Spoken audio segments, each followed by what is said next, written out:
So I was talking about my Bangha, awakening, Satori, enlightenment, whatever experience. Goenka said that's a milestone, important milestone. At the time, I didn't know what happened.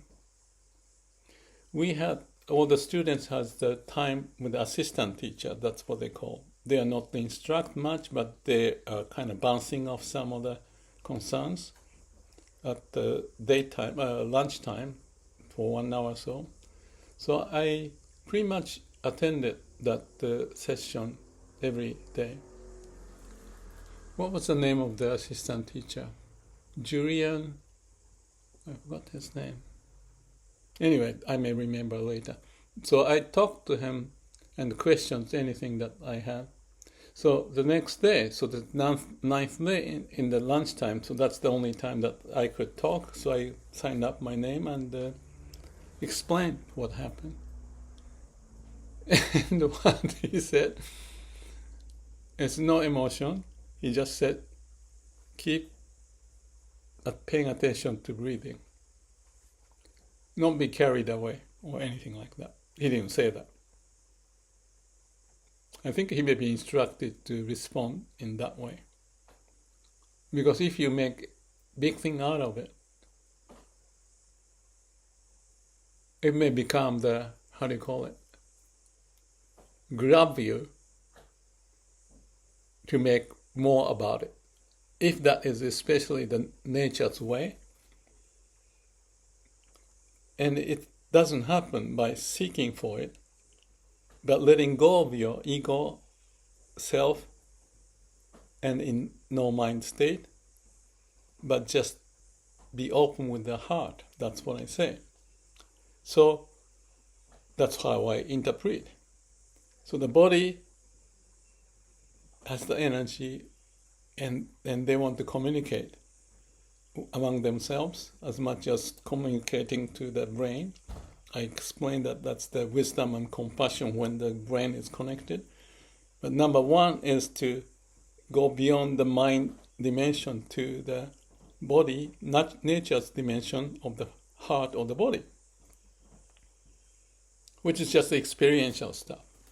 Goenka says, use the word experiential wisdom, not the wisdom that you can cook up in here, and that's the wisdom, that's not the wisdom, experientially found.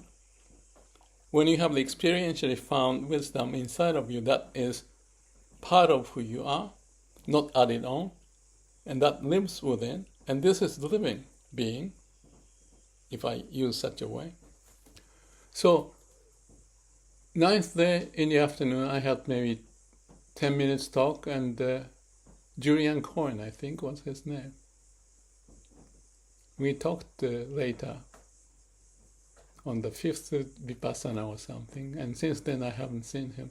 I actually sent him, I believe, my 20-page or 12-page, I don't know how long the pages of note, to see this is what happened, and this is my journal of it.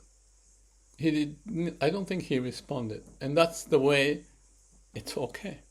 Because let's say if I'm Goenka to do this, and multiple locations in the world that they practice, assistant teacher is assistant teacher to facilitate, not interject and twist ideas, but rather to make sure that the process is with the principal way.